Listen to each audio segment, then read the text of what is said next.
Pada saat itu Tuhan melihat apa yang terjadi, apa yang kita lakukan. Hati kita dihantam dan menghitam. Kita menjadi apa? Ketika kita memilih untuk menjadi sembuh, maka yang hitam dalam hati kita pada akhirnya tidak hitam lagi tapi putih. Pada saat itulah manasil terjadi. Ketika putih, gak ada 10% pun yang tertinggal, atau 5%, atau 9%, atau 2%, atau 1%. Sebenarnya Tuhan ingin masuk dalam Efraim. Tapi ada orang-orang memang tidak hatinya 300% lagi menghitam, tapi 30% terus mengendap lama. 30% itu luka yang terus menua sampai kita menutup mata. Apa yang terjadi? Kita nggak mengalami Manasil, juga kita tidak mengalami Efraim. Kalau kita lihat dalam kitab Ayub 42 ayat yang 10. Lalu Tuhan memulihkan keadaan Ayub. Artinya Ayub sudah mengalami Manasil dalam hidupnya. Juga dia mengalami Efraim. Karena Tuhan telah memulihkan keadaan Ayub. Ayub sendiri memilih untuk pulih. Memilih untuk sembuh. Memilih tidak ada yang menghitam dalam hatinya. Setelah ia meminta doa untuk sahabat-sahabatnya.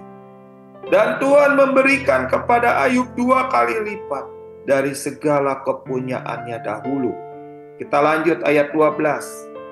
Tuhan memberkati Ayub dalam hidupnya yang selanjutnya lebih dari dalam hidupnya yang dahulu.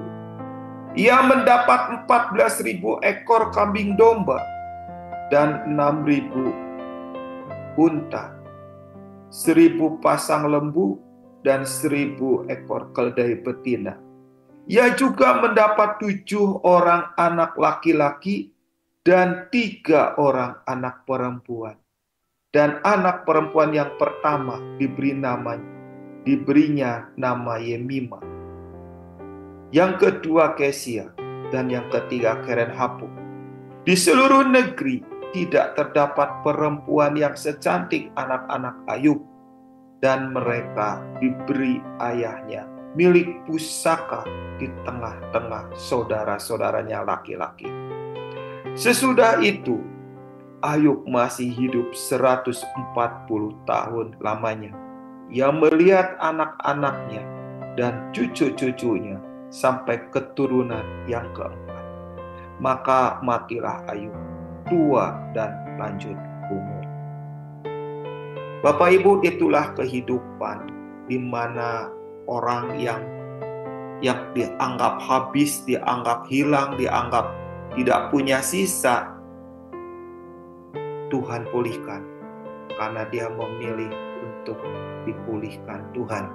Dia memilih jalan kebenaran, tidak mau tinggal dalam kepahitan.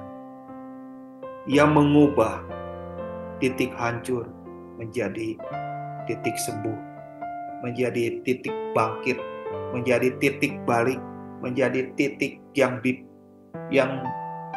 menjadi jalan masuk Tuhan, sehingga menjadi titik kemuliaan.